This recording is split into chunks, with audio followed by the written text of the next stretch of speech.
Hey there, enthusiasts, and welcome to Hero Talk. I am your host, I am the law, I am Judge Greg. I recently had a chance to sit down and record with the Black Dragon himself, Vernon, as we discussed Who Framed Roger Rabbit.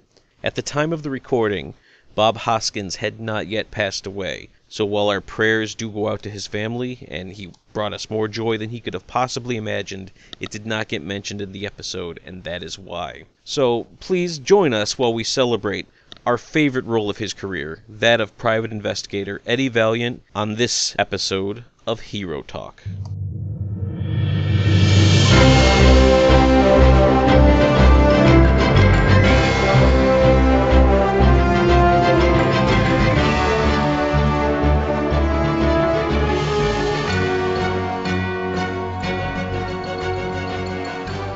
Today we're going to talk about Who Framed Roger Rabbit. Now, if you have not seen this movie yet, we are going to talk spoilers. We're going to talk every spoiler. We're going to spoil just about everything that we can about this movie. Not intentionally, but that's what we're going to do. So if you haven't seen it, then why are you even listening? Turn this off, go watch that movie, then come back, then listen.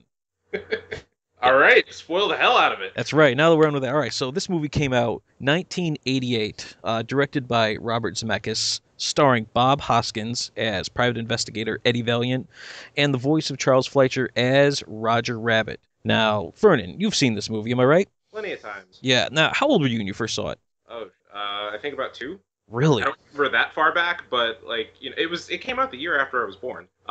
So I think the first time I saw it I was like 2 years old. And we had the whole VHS setup and everything. It takes you back, doesn't it? It does. Now I'm going to date myself. I saw this. I was a youngin', and I saw this in the back seat at a drive-in theater. Wow. That's right. It was coupled with Peter Pan. Oh, yeah. And so my parents took me to see Peter Pan, but then they were just going to stay for the second movie. And as far as I was concerned, as a young, whatever I was, 7, 8 years old at the time, screw Peter Pan. This movie was what I loved. Oh, yeah. This brought actually Disney back into the forefront after a little bit of silence, right? Yeah, and they came back. I mean, this movie was praised up and down, won 4 Oscars. For design and the visuals. Let me see, the visuals, this is a 1988 movie, not a single digital effect in there. The visuals hold up today. With a few exceptions, but for the most part, it does hold up so well, and I'm actually, still in love with this movie to this day. So if like you said earlier, if you haven't seen it, what are you doing? Yeah, like why did you decide, like, hey, I'm going to listen to Vernon and Greg talk about Who Framed Roger Rabbit instead of just go watch it? It's on Netflix. Well, we do have the handsomest voices ever. We do. We rocking the monotone and the bass tone for this right here. Oh yeah. Oh yeah. All right. So this is a great. Now, I have to say, I learned this when I was just doing some research for the show. Vernon, have you ever heard of the Roger Rabbit dance? No. It is you've probably seen it. It was, once I saw what it was, it's been like all over the place. It was like on just about every 1990s hip-hop music video has featured somebody doing the Roger Rabbit dance. It's like this strange variation on the Running Man. And I had no idea what it was until you pop in, like, Roger Rabbit into Google, and you get the movie, and you get some of the film shorts, and then you get these YouTube videos for people teaching you how to do the Roger Rabbit dance. I'll do a Google search later. Yeah, it is something else. Taught by a bunch of people who clearly have never actually seen this movie. It's fun listening to people who, have been too busy learning dance to go back and watch movies from the late 80s. But yeah. They're trying to describe Roger Rabbit to you. It's just insane. You know what? I'm not surprised. I mean, with dances like the Running Man and the Superman. Yeah. You ever saw that? I did. Yeah. They can turn anything into a dance. I mean, the thing, it doesn't, like, Roger Rabbit does a fair share of dancing in the movie, and this is not anything that Roger Rabbit has ever done in the movie. Yeah.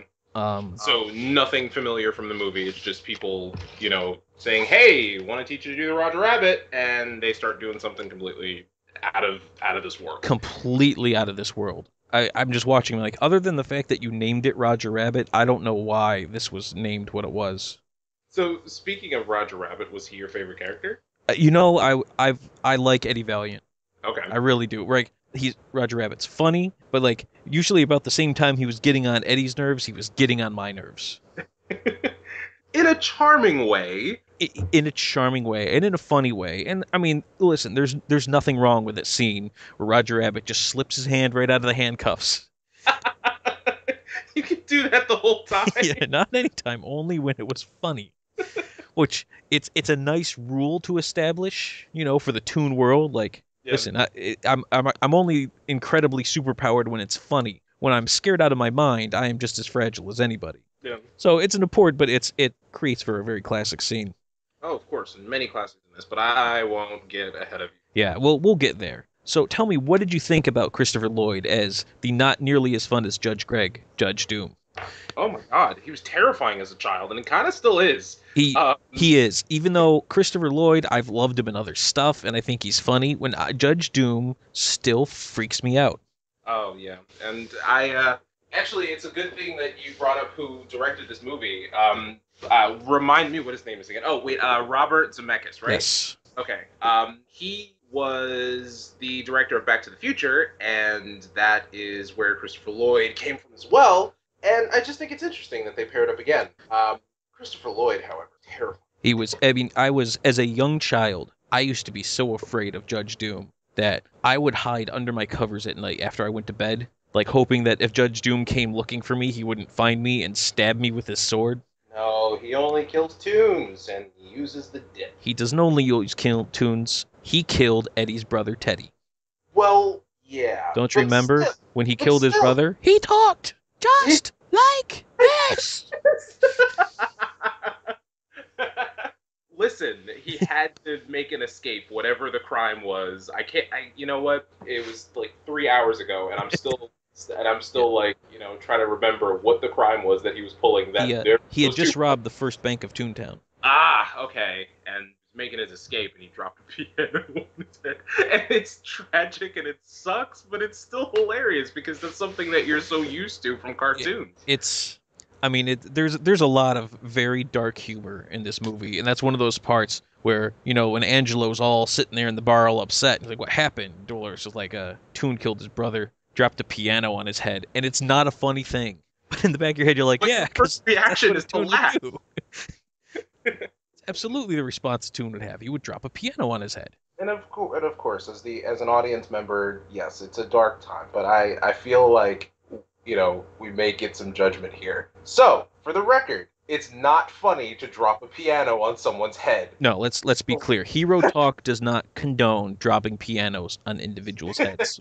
I just want to make that clear. What's funny about it is that I've been conditioned to laugh at that kind of thing through years and years of cartoon watching. Yeah, and then it's horrible, and then somebody gets a safe dropped on their head, and also tragic. So one of the things that really stuck out to me, at the time, it's brand new, and I didn't know the legalities of it, but this is when you get to see Disney characters and Warner Brothers characters interacting with each other on the screen. Yes, that was actually something I wanted to bring up, and it's we think it's impossible to get all the Marvel characters together for an Avengers movie. I mean, this if you think about it, this was big, and this was like over 20 years ago. I mean, that's this is a huge thing in that companies put aside whatever, or maybe they just didn't have all the red tape that they did back then. But that was awesome.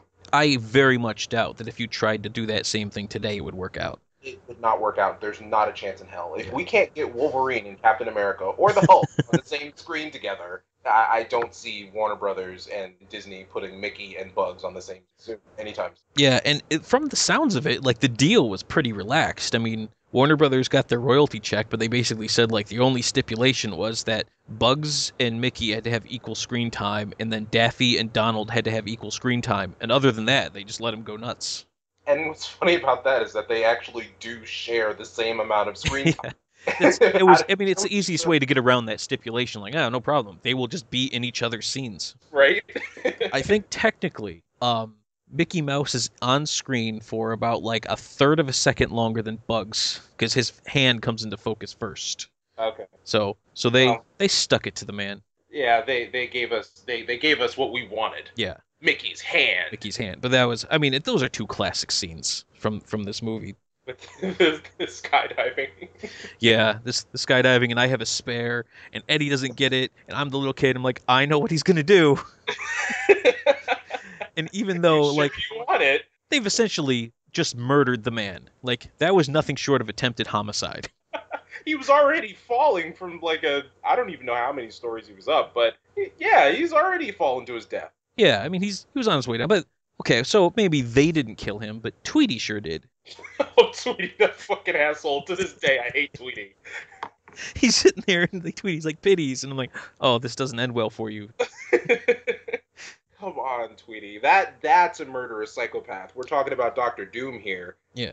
And Judge Doom. Dr. Doom Judge would Doom, be I'm a sorry. completely different contribution to this movie. Wow. Yeah, Judge Doom. Excuse me. We're talking about how Judge Doom is so terrifying and stuff like that, but Tweety's the real villain in this movie. Yeah, that's some sick stuff.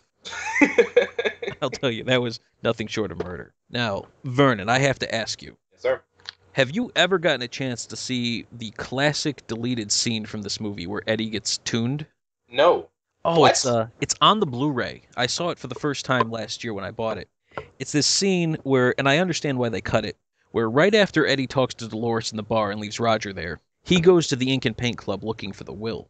And the Weasels pick him up, and Judge Doom, and they take him downtown. And he's like, fine, I'll go downtown. Like, no, you're going to our downtown.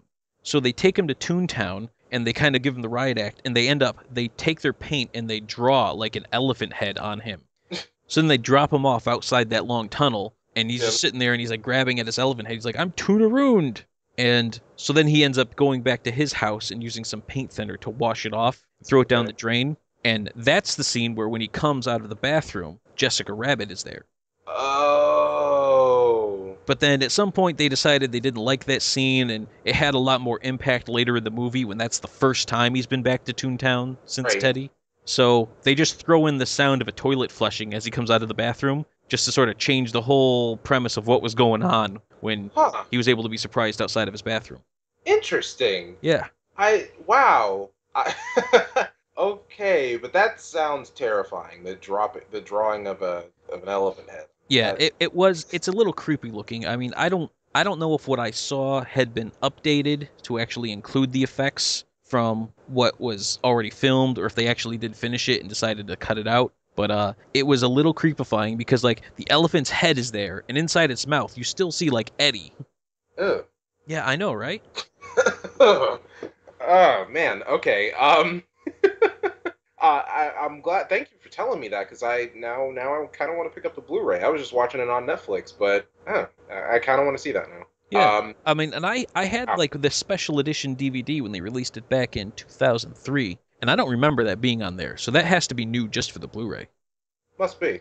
You know how they're always adding extra crap to Blu-rays to get people to switch over. Yeah, well, it worked, so what am I going to do, judge them? You can! You are the law! I am the law, yeah, you're right. But lay it down, my friend. I love this movie, so I had to buy it on Blu-ray. Oh, of course. Yeah. You know what the biggest thing for me is there's two things. I love that this is just like a great mesh between cartoon and live action, or animation and live action. I don't think we had seen it that much back then, and certainly not this well done. Right, or well done. That's what I was going to say. And I absolutely love the idea that the toons and humans interact, and that the toons are actors. Like, it's not just like, okay, Vernon as the voice of blah blah blah, Greg as the voice of blah blah blah. If it's Roger Rabbit, he's standing right in front of you, and there's no one else. It's just him. Yeah.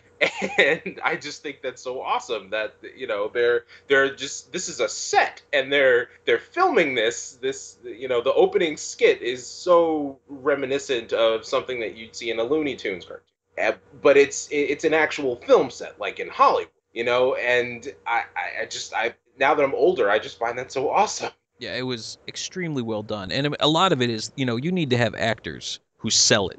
And Bob Hoskins, when Bob Hoskins is in his scenes, like, so help me, I'm sitting there and like, of course, this is exactly what's happening. Bob Hoskins is talking to the 4-foot-tall rabbit and the weasel guy. What else could it possibly be? He's holding a gun. Couldn't hold a gun if he wasn't right there. Right? it there and there's so many live props that they just it seems like the tunes are actually holding them, and It I does. find that so amazing how I just want to know how they do that. I've seen a couple of the making ofs, and like a lot of it is like there's like a line that goes off screen it's positioned in such a way so they're gonna draw the character over it. Yeah. In one, about the only time I've actually been able to straight up just catch the prop masters when Roger Rabbit is like climbing in the back of the Weasel squad car to get Benny the cab, and the will pops out. You can actually see the black gloved hand of whoever was in the back of that car reaching up and throwing the will out. Oh, I did not catch that. Yeah, if you go back and watch it, you'll see it because it's pretty obvious. But other than that, like maybe you'll see a hint of a wire, but it's so hard. And then there's scenes where you just like you have no idea how they do it. When Jessica Rabbit takes the handkerchief and like rubs the guy in the head and floats it around and tosses it, I Yeah. don't see anything. Yeah, I'd love to see that. Is that on the special edition as well? I think it is. They have a whole thing on just the special effects. I don't know if that particular scene is in there. I don't recall because it's been a while. But I mean, it's insane because when I watch it, like the effects usually pull me out. Even movies that are classics, like Ghostbusters, classically has the running dog thing, which looks so dated it pulls you out of the movie. But I watch this one, and even now I'm looking. I'm like, well, it's obvious that that's a rabbit. Well, sure. What else could it possibly have been? That was no actor. It was a rabbit. Yes, and that's exactly what I love about it. It's just the tunes are there, and it's a detective story with cartoon characters. Yeah, wonderfully done. I mean, I guess they had a hard time selling Disney on this. I've seen, I think the DVD and the Blu-ray probably has this too. Has the test footage where they had this whole scene of some guy playing Eddie. It wasn't Bob Hoskins at the time. He's walking around and he's interacting with Roger Rabbit. And he's just like picking him up and throwing him around. They're trying to show all these ways that you can prove that a person can interact with the tune and make it real. Okay. That's a fun watch. Now, before we they- move on, I should just say we would be remiss if we did not talk about the infamous Laserdisc Jessica Rabbit controversy. Laserdisc Jessica Rabbit controversy. I have not heard about this. All right, I've actually heard of another controversy, but I'll Oh. get to that in a sec. Then we will do yours next. On the Laserdisc version of this movie. So this tells you about how long ago this actually happened. Apparently, when Jessica Rabbit falls out of Benny the cab, she spins around, and people believe that there's one or two frames where you can see up her dress. That's it. That's it. I didn't know it was called the. I didn't know it was because it was it was on like the I guess DVD. No, it's been cleaned up everywhere else. Every re-release of this movie has had that removed. So the Laserdisc is the only place you can actually see it. I don't want to sound like a perv, but can you actually see anything? No. Okay. I mean, what it looks like is some animator just drew, and he's just using it's like, okay, so this is about where this would be, and so I mean, it's not colored anything other than sort of a dark shadow. Yeah. But you know how people are. Honestly, I never noticed, and I did hear about that. That was what I was going to bring up was that apparently you could see something, and I looked. I looked. Okay. Yeah. You get curious. You look. So I watched it, and I'm like, I don't see anything. That's just harsh. It's been later removed for every subsequent release because Disney just didn't want people always talking about it. But if you go online, you can see it, and you're like, this is zero. Like you. Well, Disney's got a lot of other controversies that Yeah. that people are talking about. Yeah, as long as we're going there, Disney should probably just relax as far as that one goes. But yeah, it felt it needed some lip service. So Vernon, let me ask you, what was your favorite part of this movie? I'm sorry, I have. Oh God, we're talking about the Laserdisc controversy, and then you just said lip service. Are we just gonna skip over that? Are people not seeing the correlation there? That's one of my strengths is that I can completely straight deliver a line like that and just move on. Then that's what we'll do. But I wanted to point that out. Just like, what the hell? Okay, my favorite scene in this movie has to be shaving a haircut. Good pick. When Doom is knocking on the walls and it's driving Roger crazy, and he bursts out of the wall, and that's where I learned shaving a haircut 2 bits from is this movie, and for whatever reason, I just light up when this scene's on because it's always like it's so funny. Yeah, the whole scene, well, being simultaneously terrifying because you know what Doom's gonna do, and he's got the stuff there, and he murdered the shoe in it, so you know it's deadly stuff. Yeah. And Roger's life hangs in the balance, but then the whole "I'm gonna find you this way" and it works, and then gotta drink the drink, and it is definitely a very good scene in the movie.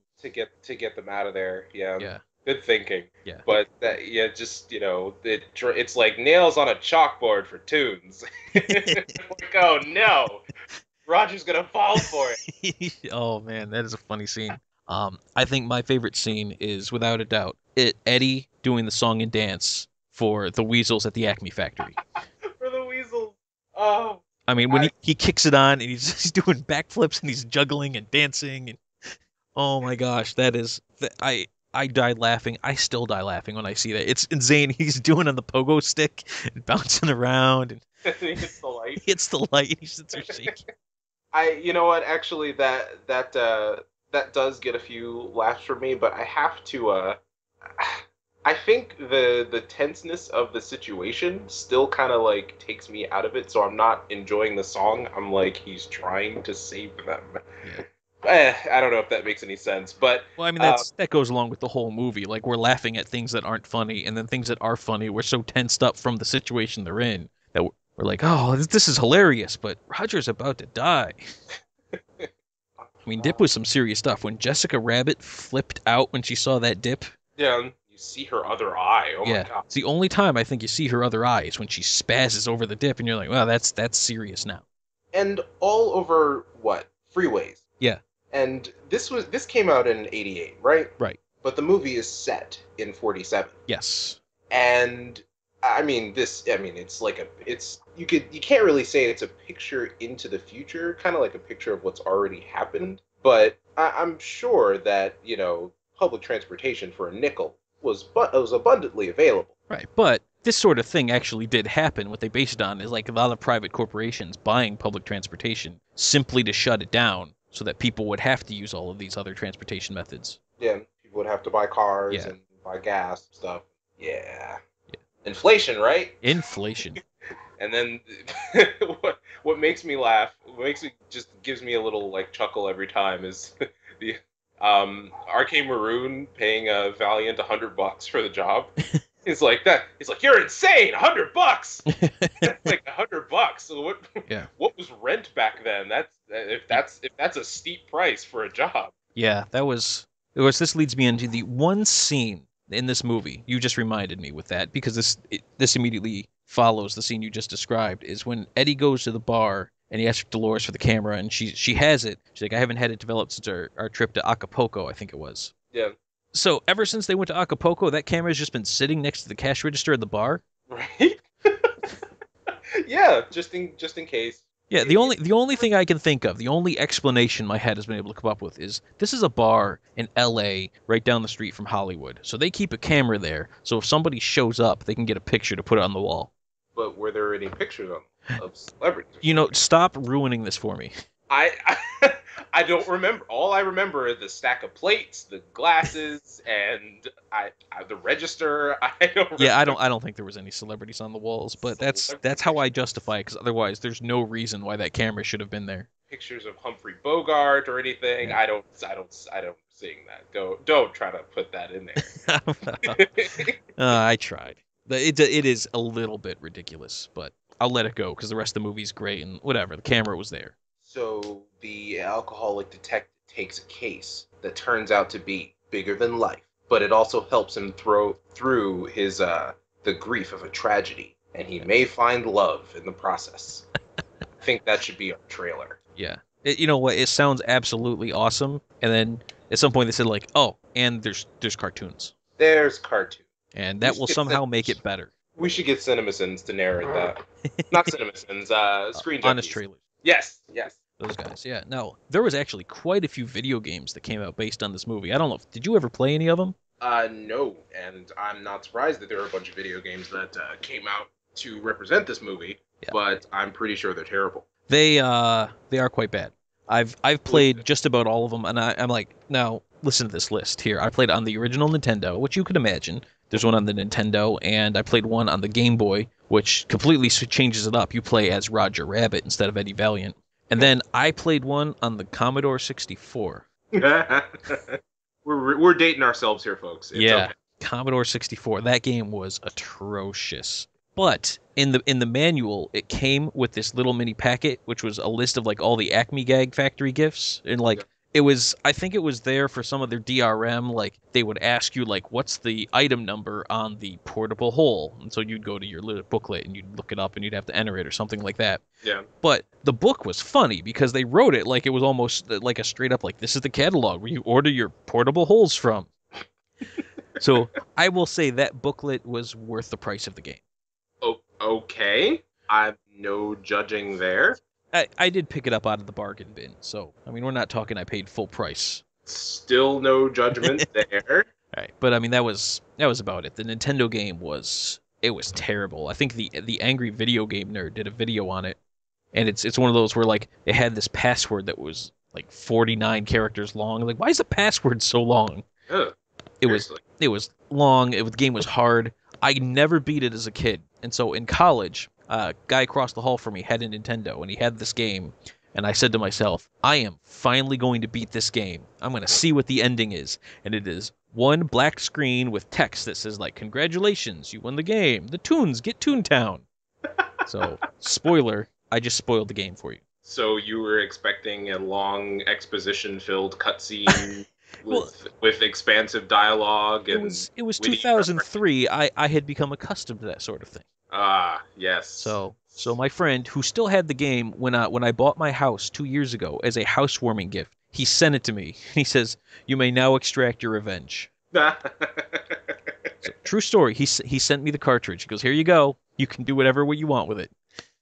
And it was smashed into a million pieces with a hammer of justice, which is just a regular hammer, but I used it. No, don't give away the surprise. No, you call it something awesome, and then it's just a regular hammer when you see it. Yeah, but it's it felt good because that game took me so long to beat, and there's really no explanation. Like you get to the Judge Doom, like the final level, yeah, and it's one of those games. Nintendo did this all the time, where all right, now you're at the final boss. All the mechanics have changed. We're not going to tell you how. You're just going to have to figure out all these new interfaces that we just gave you. So the game changes completely. Yeah, basically. Yeah. Like, oh, thank you. A lot of Nintendo games. Yeah. So that's the game weeks ago. So Roger Rabbit, if you had to give this movie a score, Vernon, what would you give this movie? Oh, jeez. I would have to say that it is worth. No drum roll. Nothing. No drum roll. Damn it. Anyway. What do you think this is? I'm gonna go tune and say that it's worth 5 stars. 5 stars? See, I'm gonna say it's 5 tweeting birds. No, he's supposed to give stars. That's the point. Well, I'm worried about the refrigerator. All right, yeah. So I think we're in agreement. This movie is almost as flawless as movies get. Absolutely, definitely a classic. My children will be growing up on this. Yeah, mine will too. As soon as I'm okay with her hearing some of the language in it. As soon as you're comfortable explaining some of the language yeah. in it, because nice booby trap. It took me a while to figure that one out, but yeah. there's a few other subtle ones, and yeah, you have to be ready for that stuff. There are some subtle ones where you're like, wow. Totally didn't get that. Yeah. As a kid, I'm like, oh, what's the big deal? He's watching them play patty cake. Oh, that scene makes me feel uncomfortable. It's always made me feel uncomfortable. It's so odd, but it's so funny because it's just literally playing patty cake. All right, so that's our review. If you've listened to this whole thing and you still haven't seen Who Framed Roger Rabbit, I don't know what's wrong with you. You should still go see it because it's still worth it. Buy it. Yeah, you should go buy it. It is available on Blu-ray. It is on Netflix. There is no excuse. This is a classic movie. Definitely worth your money, folks. All right, and so that's the end of this episode. I want to thank you all for joining us here on Hero Talk. And if you want to find me, I am on Twitter at Judge Greg is Law. And if you're looking for Vernon, he is also on Twitter at Vern the Trilogy. That's at VERNTHETRILOGY. And we'll see you right back here on the next Hero Talk.